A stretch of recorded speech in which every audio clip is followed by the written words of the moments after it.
Hello, my loves. Today we're going to look at some more Reddit stories, and if you've enjoyed a Reddit story, why don't you consider hitting the subscribe button? Maybe that's the notification bell too, and let's start with today's story. Story Wanted. The days of New York were great for a 7-year-old kid like me, but that's when you wanted to think that. One night I was sleeping and I heard my front door open. I got up and cracked my door open. It was my dad. He hasn't been home for 2 days. Mom said he left. I stay and I don't go out. Then I see my mom walk up to him. "You shouldn't be here, Blake," she says. He looks at her. "I didn't do it, I swear, honey," he says. "You killed someone because you wanted money," she says. He looks down at the floor. "You're wanted now," she says. Then I exit my room. They both look at me. My dad walks up to me. Then kneels down and looks me in the eyes. "Buddy, whatever happens to you, use the stuff I taught you. Expand it more too so you can be better than I was." He says. "Why? You should still be here," I ask. "I might never be back, son," he says. Then cop sirens grow louder towards the house. He gets up and runs out. I start crying. My mom comes and gives me a hug. "Don't worry, baby, I'll be here," she says. That was the last day I saw my father, and let's hope I never see him again after what he did. My name is Michael Reed. I want to be a singer. I love singing. It's my dream. Also, my dad has taught me everything on how to protect myself. He taught me fighting skills from basic street fighting to karate and jiu-jitsu. He also taught me how to use every gun imaginable. He taught me how to reload and shoot them. He even taught me how to customize them. My dad taught me everything. I even expanded it even further. I went to classes and championships. I competed and won most of them. I am champion, well, that's my motto. 9 years later in 2023, I wake up like any other day, but today is different. I wake up in a car heading to San Antonio, Texas. Me and my mom and moving today, and I'm not too thrilled. The car ride was so long, but we are almost there, so I'm excited. We get there and I run inside. It looks way bigger than our house in New York. I run upstairs and see my room. It looks good, but I don't think it's worth losing all my friends back in New York. I run downstairs to help my mom with the moving van, but it's not here. "The moving van is running late, honey," my mom says. I sigh. She gives me a box out of the car full of clothes. "What is this for?" I ask. She smirks. "I already enrolled you in school and you start tomorrow. They said you can just take the bus," she says. I roll my eyes. We walk inside while I'm trying to find a way to convince her to say no school. "Mom, we just moved here. Do you really think starting school tomorrow is a good idea?" I ask. She laughs. "You are not getting out of this, honey," she says. I nod and head upstairs. I sit down in my room on the carpet floor.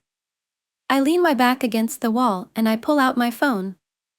I scroll on Instagram for a while until I fell asleep. While I was asleep, my mom opened my room door. She looked at me and smiled. She puts a blanket over me and leaves the room. The next morning, I get up and get dressed in a black and green shirt with some nice black Nike sweats. I'm also wearing my nice Jordans. They are red and green. They also have some black in them. I grab my empty backpack and get on the bus. As I get on, everyone stares at me. We head to school and it's huge. Grand Grove High School. I get off the bus and enter the school. I head to the main office and I see a lady. Hi ma'am, I'm new and I need my schedule," I say. She nods. "Name please," she asks. "Oh, Michael Reed," I say. She types my name on the computer in front of her and prints out my schedule. She hands it to me and I walk out. I have geometry first period. I head to the class and walk in.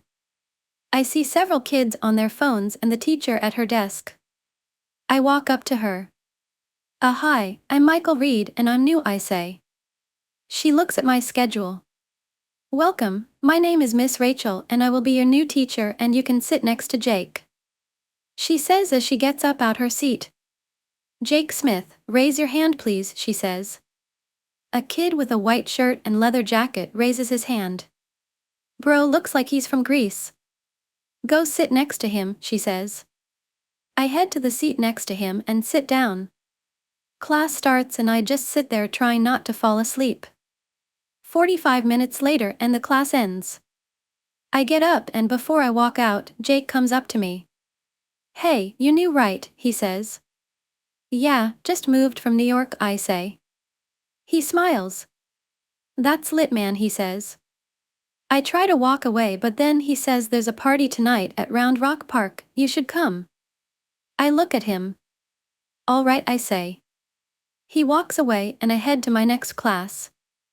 After school, I head to the park. I see tons of kids from school and a lot of alcohol. I walk down the hill I was on and I hear music blasting. This place is pretty chill. I see Jake walking towards me.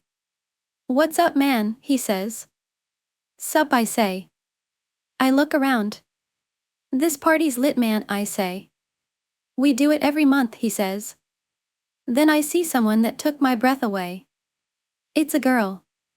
Jake sees me staring. I wouldn't look at her, man. He says. I look at him confused. Why? I ask, but then I see her boyfriend go up and kiss her. That's why. Him right there. That's Tony Vasquez, her boyfriend. He's not the one to mess with. He says. Why is that? I ask. Then I see two people next to Tony. Tony doesn't like anyone looking at his girl. He will fight you if he sees you doing it. He might even fight you because she is looking at you. What makes everything worse are the people next to him. Those are his best friends Rico Martinez and Jerry Later. I call them his crash dummies. Jake says. I can fight for myself, but what's the girl's name? I ask. Madison Later, her brother is Jerry Later, one of Tony's crash dummies. He says. I nod.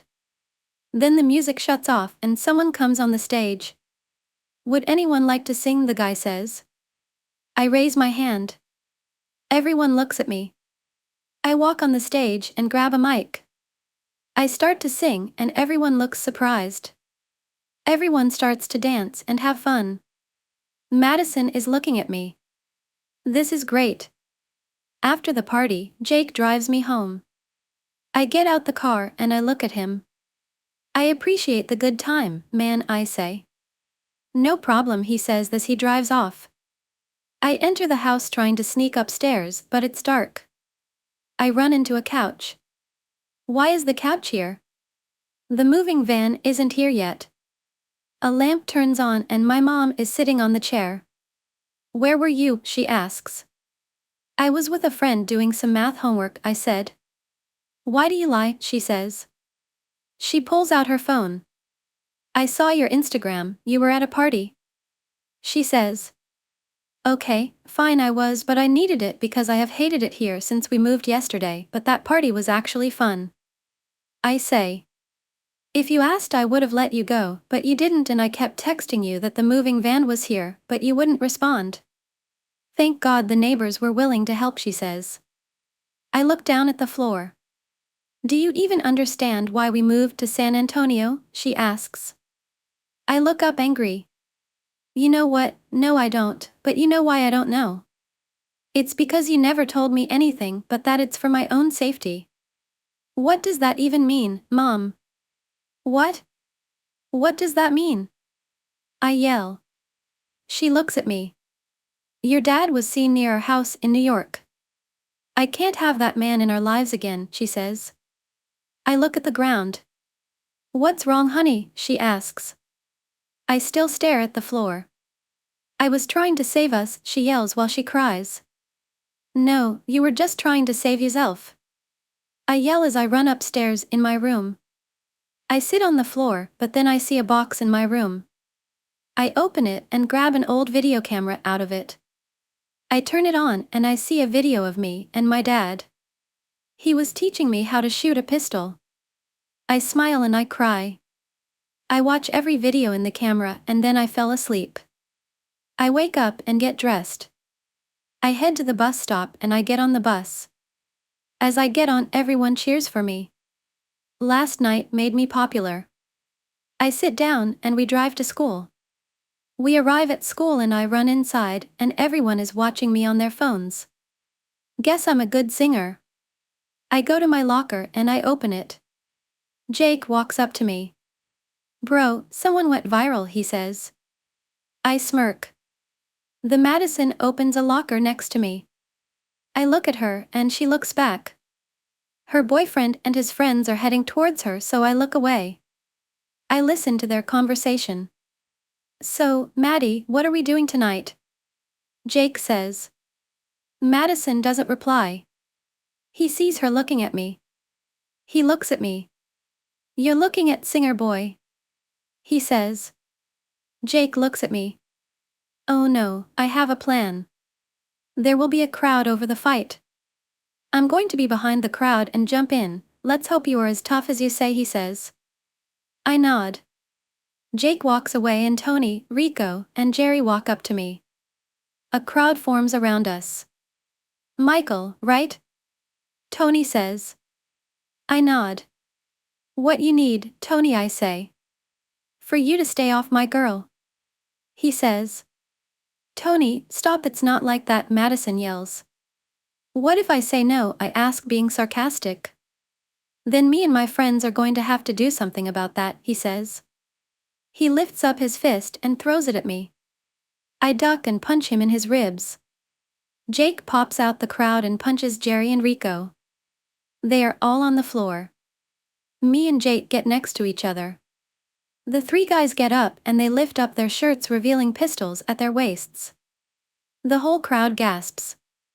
Me and Jake look at each other. Me and Jake run down the hallway while the three boys follow. We get outside to the outside eating area next to the cafeteria. "We have to split up," Jake says. I nod. Then the boys get outside. "Let's lead them away from each other," I say. Jake nods. We split up and I run towards the gym and I get into a sports storage closet. I hide behind a pile of football gear and I wait. Then Tony and Jerry walked in with their guns in their hands. I guess Rico is after Jake. "Come out, Michael," Tony yells. "You want to get your butt kicked again, Tony?" I say. "You got jokes," Jerry says. "Huh." Jerry speaks. "I thought you were a mute," I say. I then see a metal bat on a shelf. I try to reach for it, but I knock a football helmet over. They look at me and they start shooting at me. I jump to the bat and dodge the shots. I grab the bat and wait behind the shelf. "Let's go, jokester," Tony says. I breathe, then I run at Jerry and smack his gun out his hand. It slides on the ground. I kick Jerry out a window and I swing the bat at Tony and he dodges it and kicks me back. I drop the bat and run at Tony. I punch him over and over. I grab him and throw him on the ground. He gets back up quick. I have to do something to get out of here. I punch Tony in the chest and he stops breathing. It only lasts for 30 seconds. Enough for me to get out of here. I run out and I try to find Jake. I run around a corner and I see Jake on the floor with Rico holding a gun at him. I run towards Rico. "Jake knew," I yell. Rico looks at me. Jake then takes the gun from Rico and points it at Rico. "No, Jake, stop," I yell. Rico looks at Jake with fear in his eyes. Jake pulls the trigger and Rico gets shot. Rico falls to the floor. I stop running and I just think. We just killed a kid at my new school. I look and I stare at Rico's dead body. What have we done? Jake is out of breath. Blood all over Rico's body.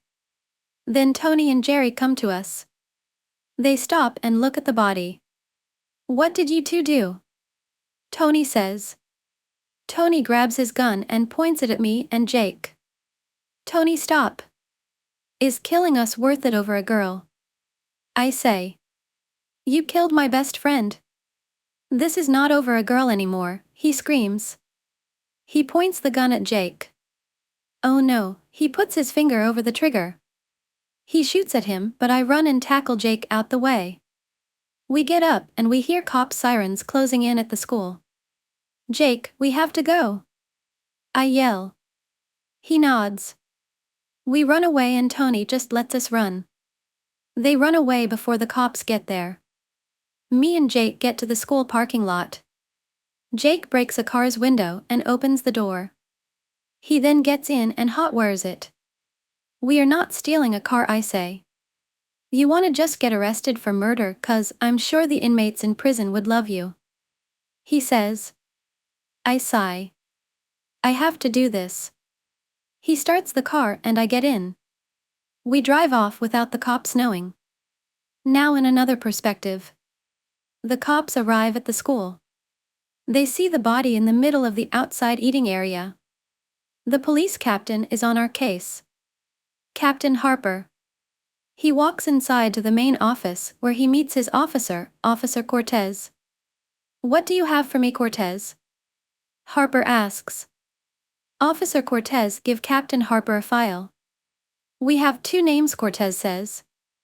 Harper looks at mine and Jake's pictures. Names? Harper asks. Michael Reed and Jake Smith, Cortez says. Harper smirks. Start with Jake, Harper says, putting on his reading glasses. Okay, well, Jake is a 16-year-old male, no parents at the time. Both died in a car crash. He still holds up their mortgage on their house. The kid has 3 jobs. He is determined, Cortez says. Any family that's still alive, Harper asks. Yes, his brother, Rando Smith. His brother has been to jail multiple times. Cortez says. Harper looks at the file. Well, says here, so did our boy Jake. He's been to the Behar County Juvenile Detention Center 5 times. Harper says. Cortez nods. So how about this Michael kid? Harper asks. Okay, well, Michael is a complicated kid. He just moved to San Antonio 2 days ago. Today was his 2nd day at school. His mom lives here in SA, but his dad is wanted for murder. He's been wanted since Michael was 7. Cortez says. So, the kid wants to be like his father. I can deal with that. Harper says. Detective Leslie walks in the room. Hey, Captain. A teacher's car has been stolen near the parking lot where the body was. She says. Harper sighs. What's the license plate number? Harper asks. BH27TYS, she says. Okay, detective, you go to Michael's mom's house and talk to her. Me and Cortez will follow that car. Harper says. Back with me and Jake. We are driving to heck knows where. Jake is the one driving. Where are we going, Jake? I ask. Somewhere we can get an untraceable car, he says. Why, they would have saw us using self-defense in the cameras. I say. The cameras never work when Tony and his friends are fighting someone, he says.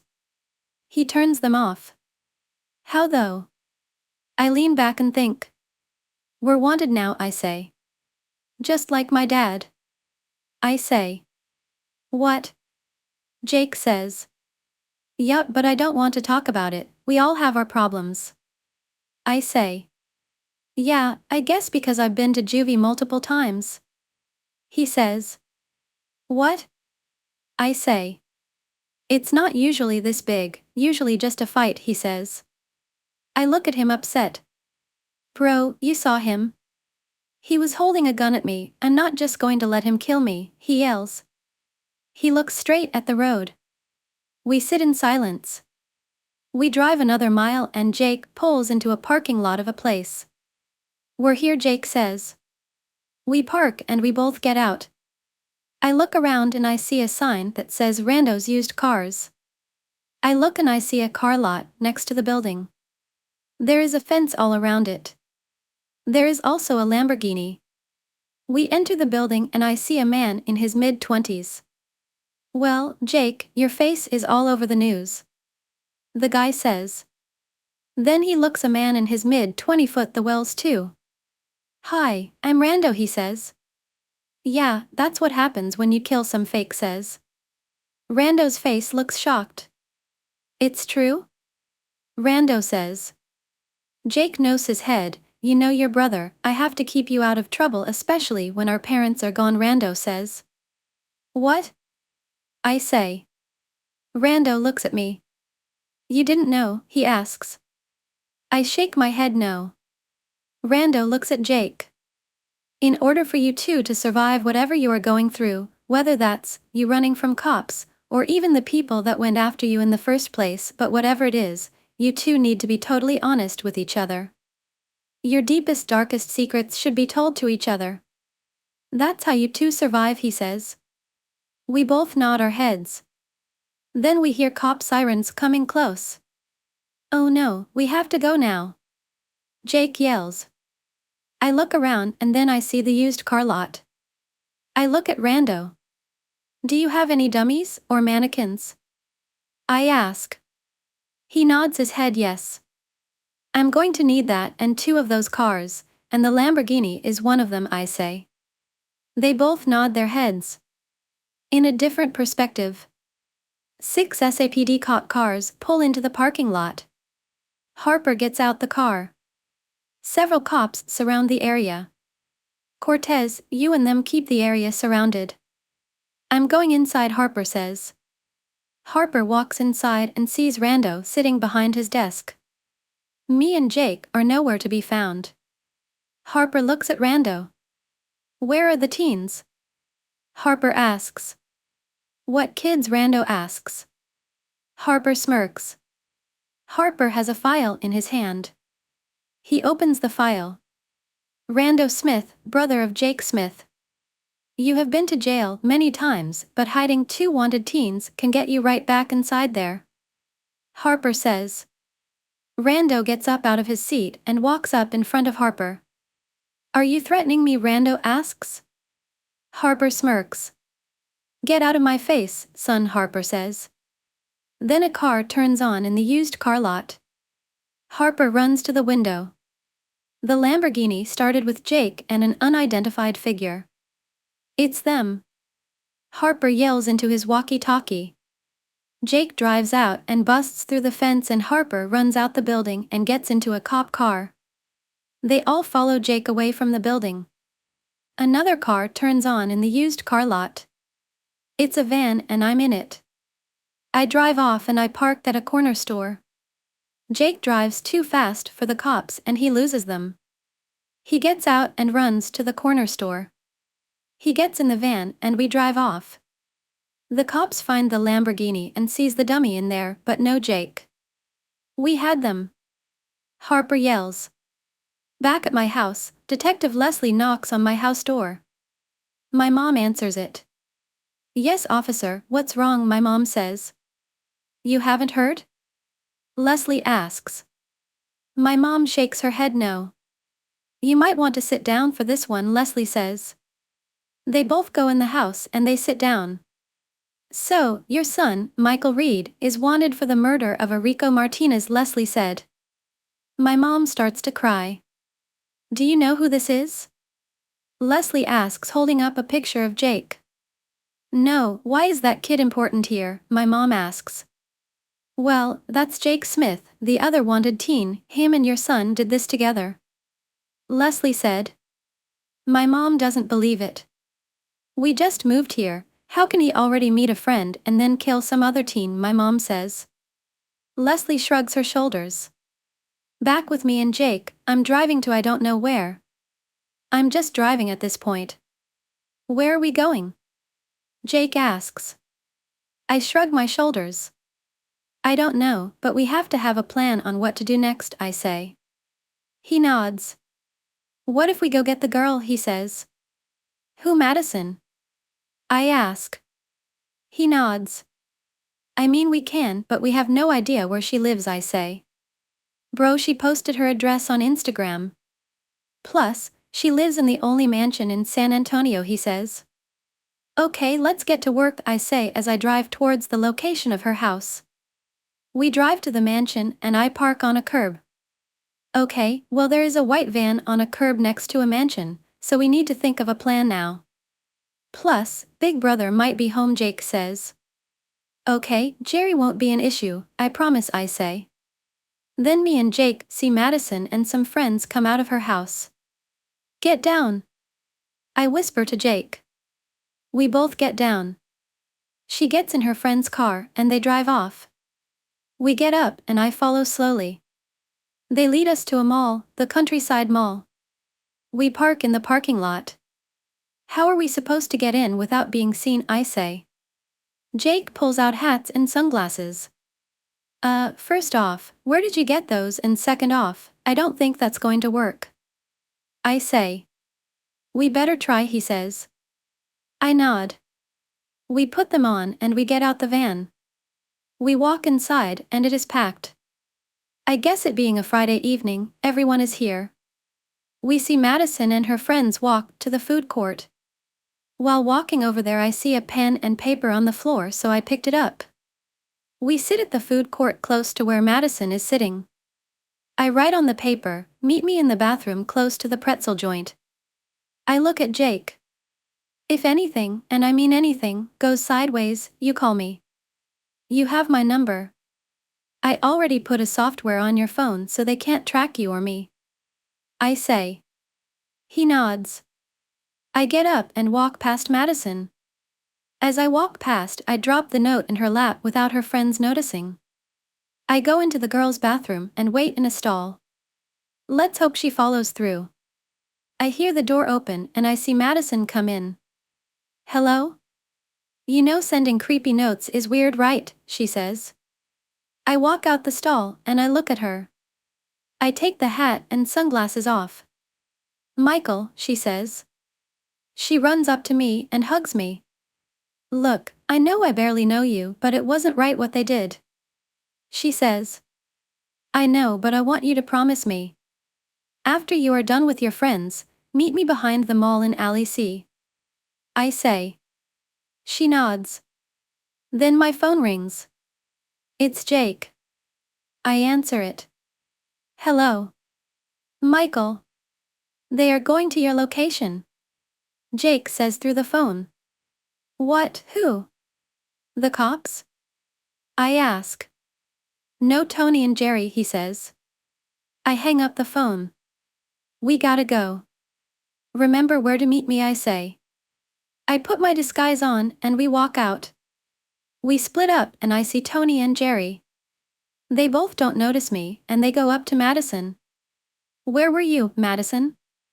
Tony asks. Are you two stalking me now, she says. We have to, some bad people may want you, so we have to keep you safe, Jerry says. Then Tony starts talking to Madison, but Jerry is looking around and he looks at me. Oh no. Tony. It's him. It's Michael. Jerry yells. They both look at me. Get him, Tony says. They start running towards me. I run away down the mall. I call Jake while I'm running. Hello. Jake. They are coming after me, meet me in the J.C. Penney's, I yell. I hang up. I grab a vase out of someone's hands and I throw it at them. They dodge it. Tony jumps at me and tackles me down. I don't think so, he says. I get up and I punch him. He kicks me into a fountain. He holds my head into the water. He's drowning me. Everyone freaks out and records it. Jerry comes around and keeps hitting me while I'm being drowned. Then Jake runs up and kicks both of them off me.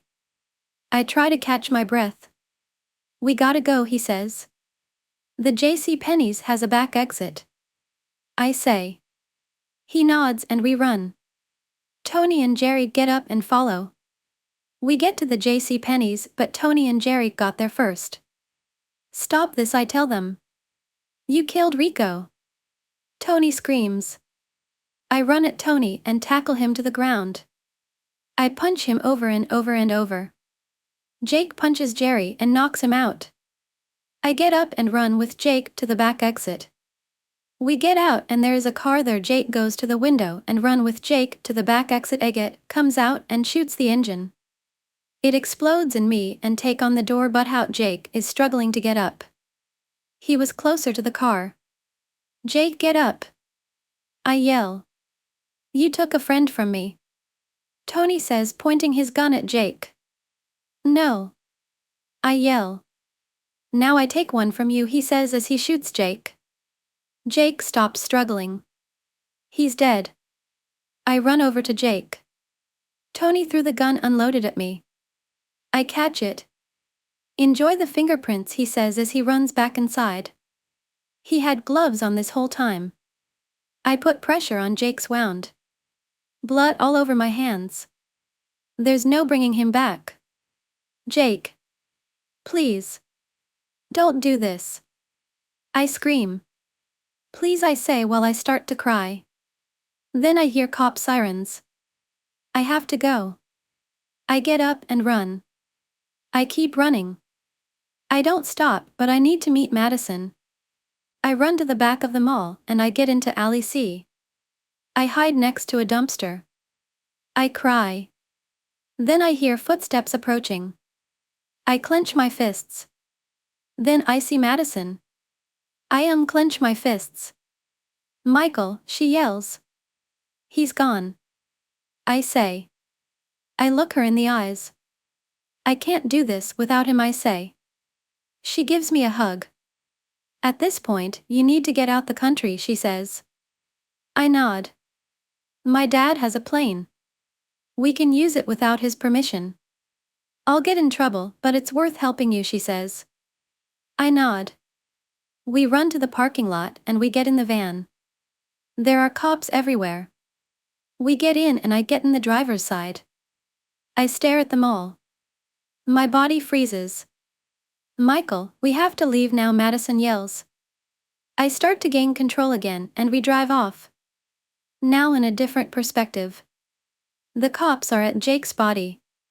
Harper looks at Jake's body and puts his hand on his face. Officer Cortez enters the scene. Sir, we have a weapon with Michael's fingerprints, he says. Harper looks at the ground. There are 3 different footprints here, Harper says. You're right, there were 2 new people involved in the case, Cortez says, holding out 2 files. Harper grabs them and opens them. Their names are Tony Vasquez and Jerry Later, Cortez says. What were they doing on scene? Harper asks. You know, the normal, trying to drown Michael and trying to kill him. Cortez says. Harper smirks. To make matters worse, I went on Tony's Instagram page and there are tons of pictures with him and Rico, Cortez says. So, it's revenge they want, Harper says. He walks to his car and stands next to it.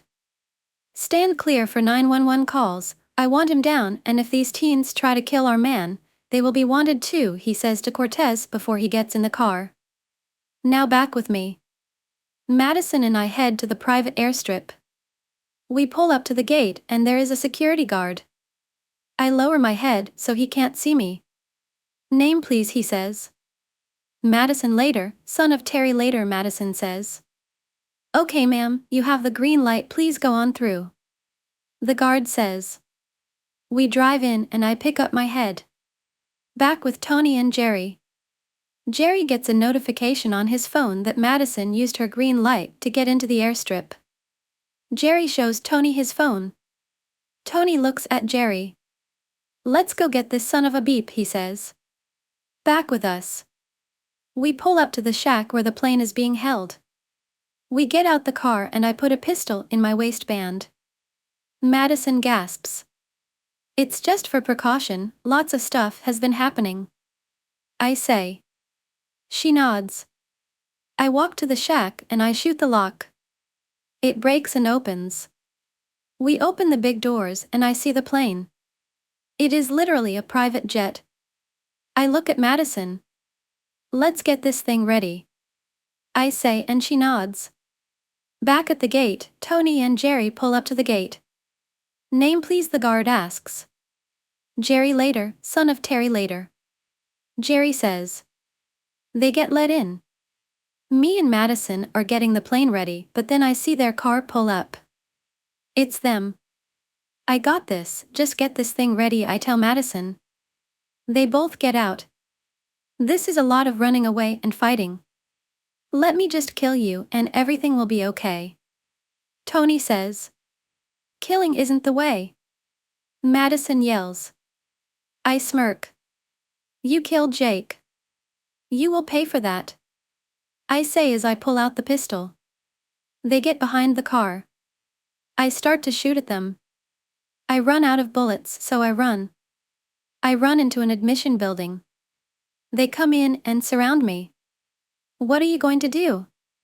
Tony says. I crack my neck and run at Jerry. I punch him to the ground, but Tony tackles me into a desk. I grab an office phone and whack Tony off of me. Jerry runs at me with a pocket knife and swings it. I get cut on my arm. I punch Jerry and he goes down. Tony grabs the knife and runs at me. I kick the knife out his hand and I grab a phone cord and I put it around his neck. I choke him out. I don't stop. He makes noises trying to get some air. This is for Jake, I yell. Then cops enter the room holding guns at all of us. Drop him, one of the officers says. I drop him and Tony breaths faster than a cheetah runs. The cops put all of us in handcuffs and walks us out of the building. I look at Maison and they have her in handcuffs. Let her go, I yell. One of the policemen come over to me and punches me and I pass out. I wake up on the floor in a police interrogation room. I look around and all I see is a table that won't come out of the ground and 2 chairs. I get up and sit in one of the chairs. I'm not in handcuffs anymore. Captain Harper walks in with a binder of files that has everything about my case from Jake to Tony to everything there is. He sits down in the other chair. You are one hell of a teen. Causing havoc in San Antonio 2 days after you moved here, he says. I didn't kill anyone, I say. Sure, if that's what you want to think, he says. He opens the binder and takes out Jake's file. You killed your own partner, that must make you feel pretty good about yourself, he says. Tony killed him, do a deep search on that weapon, he was wearing gloves, I say. Harper sighs. He picks up his walkie-talkie and says, Cortez, I need a deep search on that murder weapon. Yes sir, Cortez says. If you're right about this, you will be unwanted, he says. My face lights up. Sir, the kid was right, Tony's fingerprints were on the trigger and Michael's were on the top of the gun. Tony is the killer, Cortez said in the walkie-talkie. Harper looks at me. Well kid, looks like you're unwanted, he says. He walks me out and walks me to the room Madison is in. Oh my God, Michael, she says. She runs up and hugs me. I hug her back. We're good now, I'm free, I say. She looks at me and cries. She smiles too. I look at Harper standing in the doorway. Now I'm going to arrest our new fugitives. You kill any more or get your hands in any more of this case, you will go right back up to the wanted list, he says. I nod. They walk out and lock the door. We're safe, I say. The cops head to the room the boys are in. They open the door, but they are not there. Harper looks up at the ceiling and a vent is open. That's how they escaped. Find them, he yells. In a different perspective, Tony and Jerry are climbing through the vents. They stop for a sec. Jerry, look at me, Tony says. Jerry looks at him. I have to try to kill him, but just in case I fail, I need you to survive so you can make his life a living hell. 'Cause if he kills me then he will kill you too, so the best option is you don't kill him and make him suffer, for Rico. Tony says. I'm not doing that. We have to go together, Jerry says. No, listen to me, you need to get out of here, I have to finish this, Tony says. Jerry nods and climbs down the vent. Tony gets out the vent and gets into the hallway. Back with me and Madison. We're just sitting here waiting for a response. Then someone starts trying to bust the door down. I look at the cabinet in the room. Madison, get in there, I say, pointing to the cabinet. She nods and gets in. The door opens and Tony just stands there and looks at me. Tony, you have to stop this.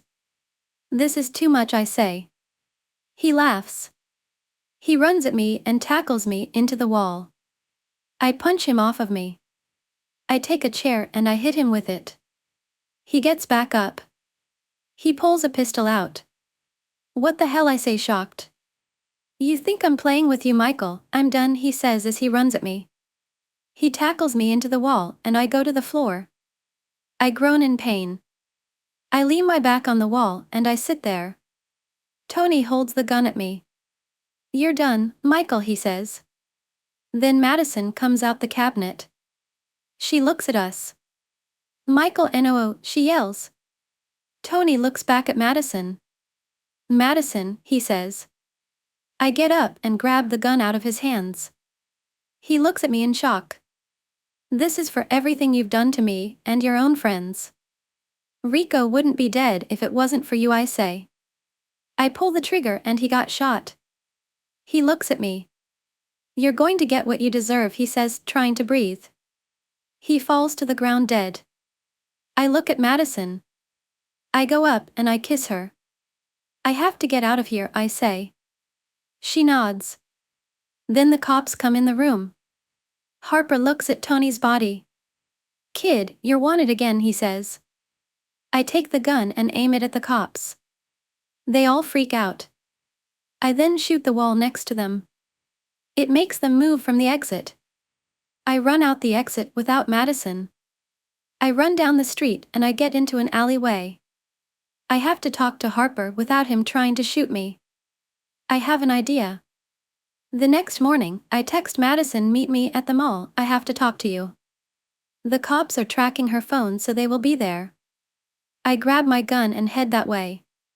Cops all around the exits. Cops all around the parking lot. They are everywhere. In a different perspective, my mom is watching the news and it says that I'm at the mall. She gets in her car and drives to the mall. I get in the mall through a non-blocked exit. I sit down on the bench and I wait. I start to hear footprints come close. I get up and I see Harper and 10 cops behind him. They are all wearing vests and they are armed. Kid, stop this, he says. I nod. I'm not here to fight, I'm here to talk, I say. Harper looks at me funny. You knew we were tracking her phone, he says. Yeah, and we need to. I say before getting interrupted by a door opening. We then see Jerry and 12 guys with masks come out. Me and Harper get next to each other. Well, just because Tony's dead, don't mean he's done fighting, Jerry says. Then his men started shooting the cops with their shotguns. Me and Harper slide behind a bench.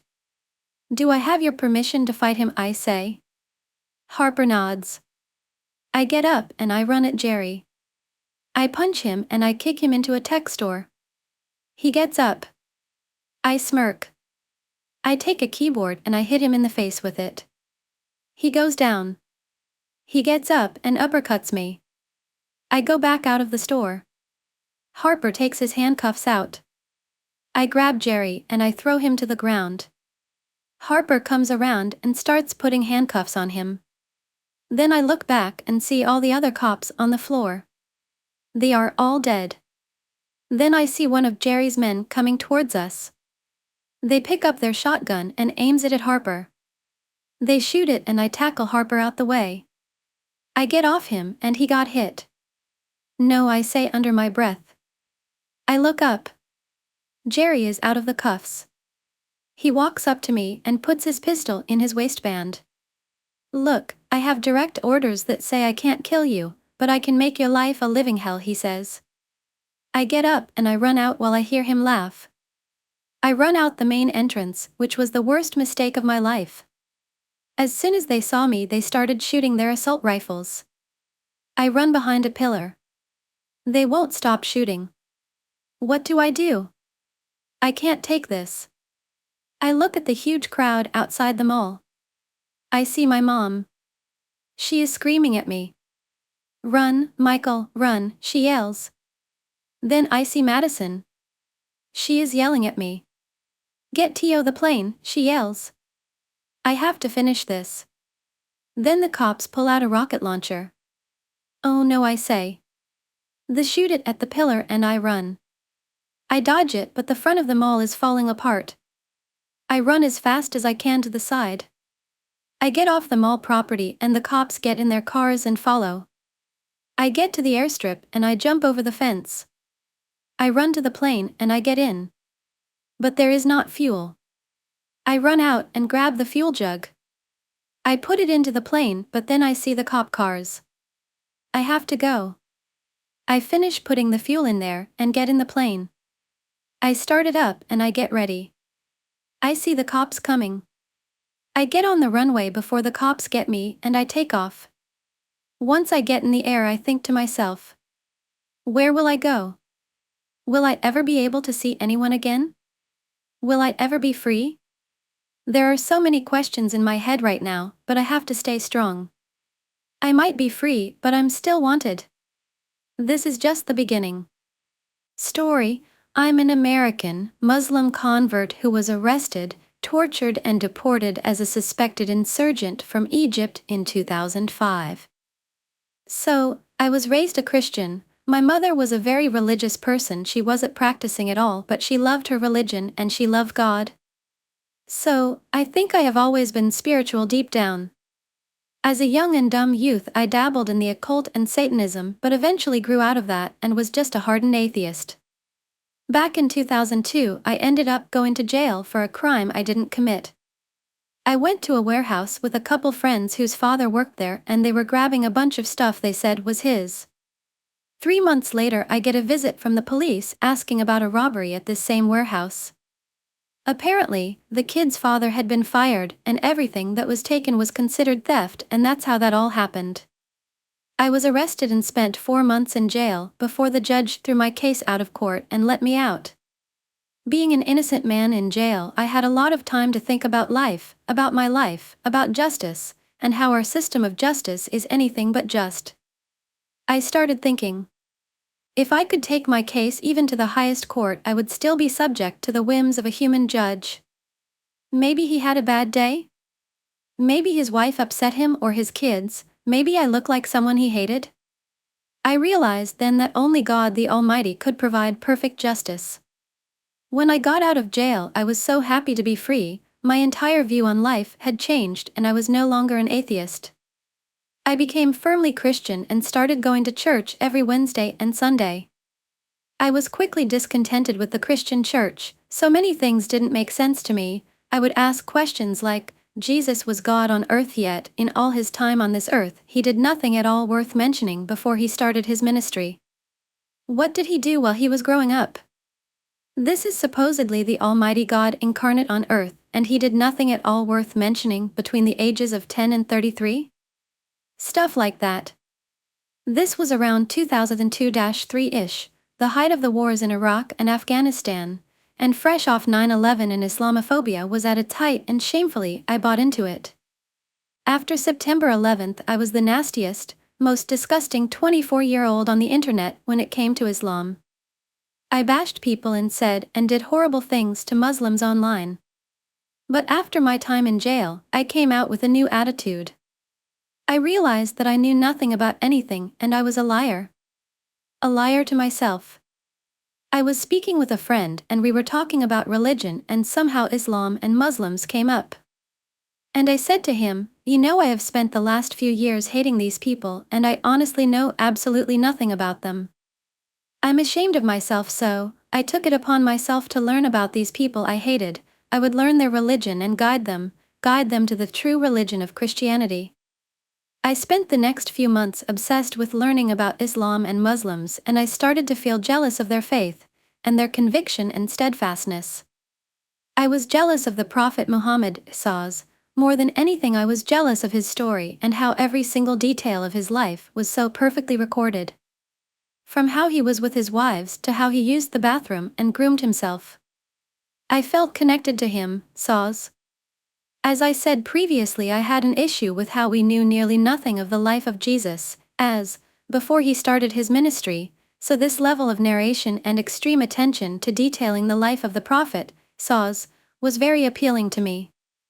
I studied more and realized that there was very little significant difference between Islam and Christianity, and after a whole lot of self-reflection, I made the most difficult decision in my life and converted and became a Muslim.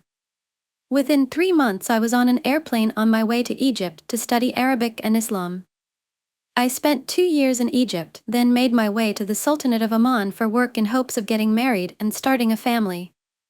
I spent another 2 years in Oman working and traveling back and forth to Egypt to spend time with the friends I had made there. My story about my time in Egypt leading up to this incident is equally as crazy and long, as I won't go into everything here for the sake of time, but maybe I will go into how I met the people I will be speaking about here in a minute in another post if anyone cares to hear it. On one of my trips back to Egypt, I was introduced to my now wife. We hit it off and were married. I returned to Oman to work for a while to make some money and bring her with me. I spent 15 months working double shifts, and finally, it was time to go bring my wife home. I arrived in Egypt and everything was amazing. We had a great party and I spent that first night with my new wife. That night we were asleep, it was like 3 to 4 a.m. and someone was banging on the door. We woke up and went outside and there were like 20 men in full riot gear and AK-47s. They grabbed me and threw me in the back of a truck. For the second time in 3 years, I found myself being dragged away and thrown into jail unjustly. In the truck was my best friend, a local doctor who I will call Doc, and about 50 other people. I was afraid, but I wasn't terrified because this was pretty typical at the time. I had seen dozens of people I knew get arrested in some spectacular fashion. It was all a big show to keep the people in line. They would pick people up on the street, torture some of them, and return them after a few days or so. But I could see by his face things were different. He told me, "Don't let them know you speak some Arabic, keep your mouth shut and do what they say." He had been picked up a few times before, and to see the look on his face I was terrified. They took my friend and the rest of the people to the local jail, but they took me somewhere else. When I got there they put a wool blindfold on my eyes and threw me in a cell. I was there for a few days. I wasn't fed, wasn't told what was going on, just thrown in a room and left there for days wondering WTF was going on. After what seemed like a year, but was only a few days, some guy showed up and put the blindfold back on me and drove me to a place I later learned after the Arab Spring was called Behind the Sun in Arabic. A prison in Cairo. When I got there I was brought into a room filled with human-sized cages. I wasn't put in a cage, I was outside them. This is where I learned later that they kept all the foreigners. The Egyptians were packed in like sardines. I could only catch small glimpses of the place because I was being watched 24/7, and any attempt to catch a peek was met by a jab with a cattle prod. I was in this place for almost 3 weeks. This was a literal terror dungeon with professional torturers who worked in shifts. Imagine having this job. You wake up, have your coffee and a scone, and off you go to your 9 to 5 at your friendly local dungeon to torture for 8 hours a day. Every day was the same. Heat goes off, the room starts to freeze, and you start to shiver and then shake. It gets so cold, and just when you think you're gonna freeze to death they bump up the heat. Which is great at first, but they leave it on full blast all day. By the end of the day, you're drenched in sweat and dehydrated. Then they turn on the air conditioning again. During that time, first thing in the morning the torture would start, and all you could hear all day long was screaming and crying and begging. Occasionally the guards would walk by and kick you or scream at you, or just randomly while you were asleep someone would come over and use the cattle prod on your balls. Many people were tortured to death. I remember when the screaming would suddenly stop and you could hear the other prisoners saying, "From Allah we came and to Him we return," in Arabic, which is what we say when someone dies. Finally, my number was called and I was led into the interrogation room. I met the lead torturer, I'll call him Frank. Frank explained to me that he was going to ask me questions and I was going to answer, and if I didn't answer truthfully, I would be punished. He started interrogating me for almost 3 days. I had to give him my entire life story from my very first memory to the present day. I had nothing to hide, I had done nothing wrong, so I answered all his questions and did my best to be polite and not get my balls tazzed. I learned later that they used stretching, rape, and razor blades on some of the other people. I was never raped or severely hurt, but I was the anomaly. Being a white American and a Muslim, I was treated pretty well considering the situation. After my interrogation, I was taken back to the dungeon and I sat there for another month. I told the guy everything, and at the end he started to speak with me like a human being. I would even dare to say that I began to like the guy. When he wasn't torturing, he seemed like a decent dude. He brought me fresh oranges and other fruits and was very kind to me. He explained it that he was just doing his duty and trying to protect his country. He would stop by and speak to me about things a few times. He would even get a chair to sit and chat. One day he came and brought me to a room and he took the blindfold off me. This was the first time it had been off in almost 3 months. My eyes had swollen shut. I had an infection in my eyes, so the light was agonizing. I still have damage to my eyes all these years later. We had a nice conversation. He asked about my wife and said he had spoken to her and she would be there the next day to pick me up. Then he took me to a room with a bed and a shower.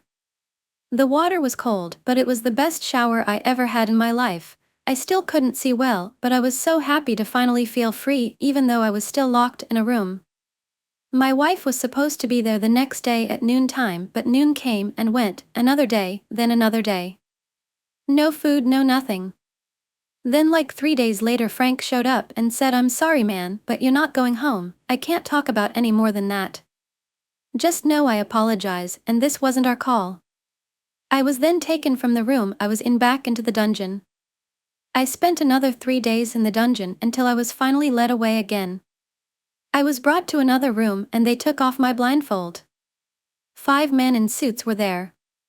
CIA, FBI, FBI, FBI, who knows who else. I was told by the FBI that I was being sent back to America to be questioned. As you can imagine, I was at the end of my rope, all the stress, all the pain and everything over the past months, finally thinking I was getting out to be with my wife and have them come and tell me I was being extradited to the United States. I was 100% sure I was going to Guantanamo. I had a full-on meltdown and nearly threw myself out the window. It was the one and only time in my life I ever seriously considered suicide. They calmed me down, gave me a Xanax, and explained that I was not under arrest, that I was not charged or even accused of any crime, and I would be a free man the second I stepped foot on American soil. He then informed me that my family in the States was involved. My uncle, aunts of mother, father, my sister were questioned by the FBI, and one of my uncles was even put on the no-fly list. It even made it on the local news. I learned that my wife had traveled back and forth over 100 miles a day to the American embassy to get me out. Going to the US embassy turned out to be the worst decision she could have made. My grandmother had even offered to mortgage her house if she needed to get me out. That my wife was pregnant with our first child. It was insane. I can't even explain in words how it felt to learn that people had not forgotten me. Turns out, torture dungeons are not good for one's mental health or self-esteem, and I often wondered if I had been forgotten or if anyone even cared. I think I spent another 3 days in the dungeon, and Frank told me that the Egyptians had tried to free me, but the State Department had told them they wanted me back. So, I was illegally extradited against my will. The US has no extradition treaty with the US. The State Department insisted that Egypt wanted me deported, but Frank told me there were absolutely no sanctions on me and I was welcome back any time, that he would even greet me at the airport. I did eventually meet him again, though not at the airport.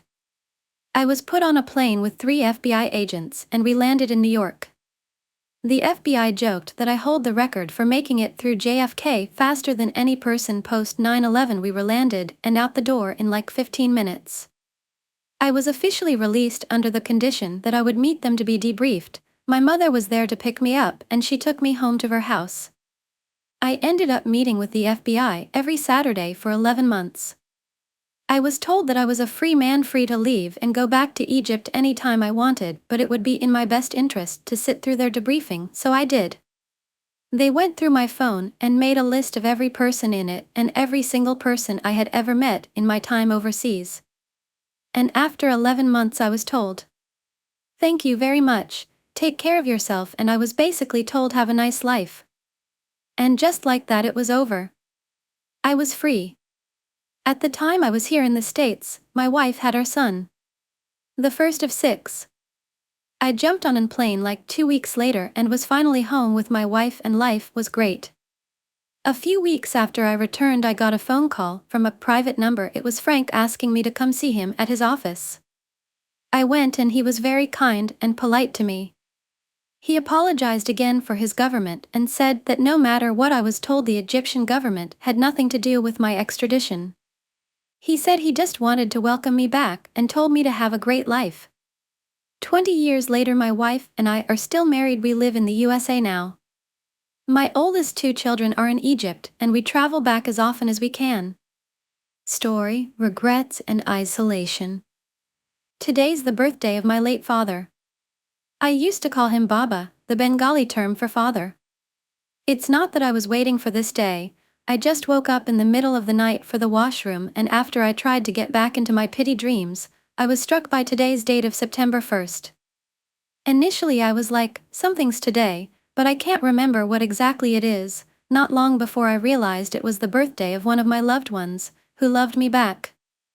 Well, I'm a 30-year-old guy based in Bengaluru, recently left my only job where I was earning just 5.6 LPA per month, not enough for me to live a decent life in such an expensive city. Now I left it, so what's ahead? Nothing I know of, don't have any contacts to support me in this situation. I always had colleagues and no friends back at work, owing to the social skills that got me here. Now with no job, no friends, no family, well actually I realized no one cares about my existence. Well, I wasn't like that always. Rewind 10 years, to my college life at one of the most prestigious universities, pursuing one of the most lucrative streams, computer science. I had friends back then even though I struggled to start conversations. My poor social skills, often pointed out by others, were one of my worries, but no matter how I tried, I failed. I accept the fact that I didn't get the best of friends because of this. All I got were extremely competitive or extremely light friends. I got trapped in between, was never able to scam my life, and just got pushed and crushed by the crowd.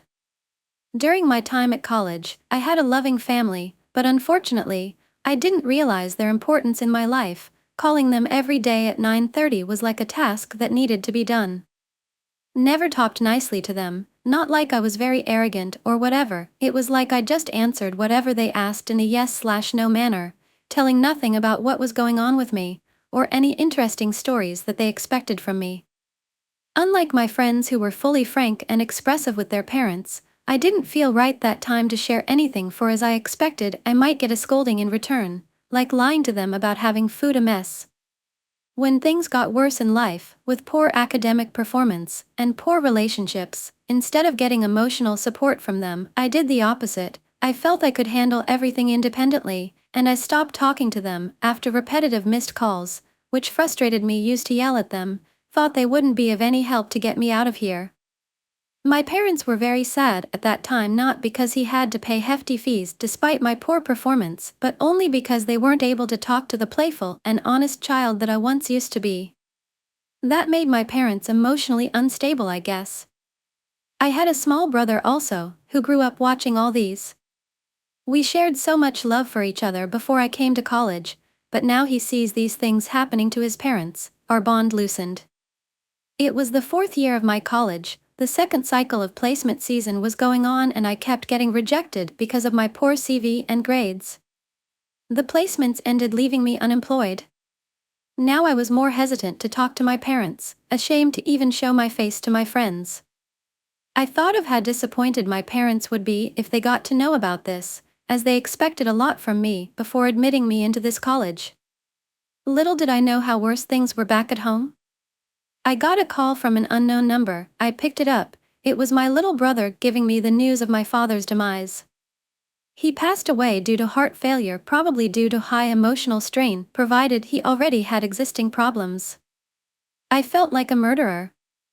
I hung up the call, completely blank and numb for some time straight. Then I had a panic attack, and the next thing I remember was I woke at the medical center. Everything flashed back once again, and I had another attack. My friends were sitting beside me, they knew what had happened. I felt ashamed for reasons unknown this time. I cried and cried and cried. I was given medications and discharged. Everyone was leaving college to get to their jobs. I, on the other hand, was confused as to whether to go back home, or will they accept me, but also wanted to see my father for the last time, even though it was his dead body. I was never able to deliver the love and respect he deserved. Without uttering a word to anyone back in college, I left, no goodbyes to anyone, and I never looked back. I reach home, and everything's devastated, can't exactly remember what was going on, but I remember carrying the ashes and pouring them into some sacred reservoir. I asked my brother to give emotional support to my mother, for I didn't have the courage to. I left stating I had job interviews in other cities. Well, the truth was, I was homeless and jobless now. But I still had the degree, so I went to Bengaluru to look for a job.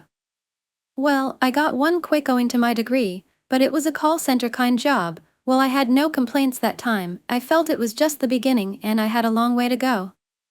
I had broken contact with every single friend I made in college, 'cause I felt utterly ashamed to talk to them. On one hand, where I was struggling to make ends meet, they were earning lakhs and crores in metropolitan cities around the globe, while some still tried calling me. Others, while they felt it was a waste of time, I believe, gave up to build contact again. I remained at the job for 2 years, living in a tenant-like house, occasionally calling at home. Every time I called, my mother broke into tears requesting me to come back home.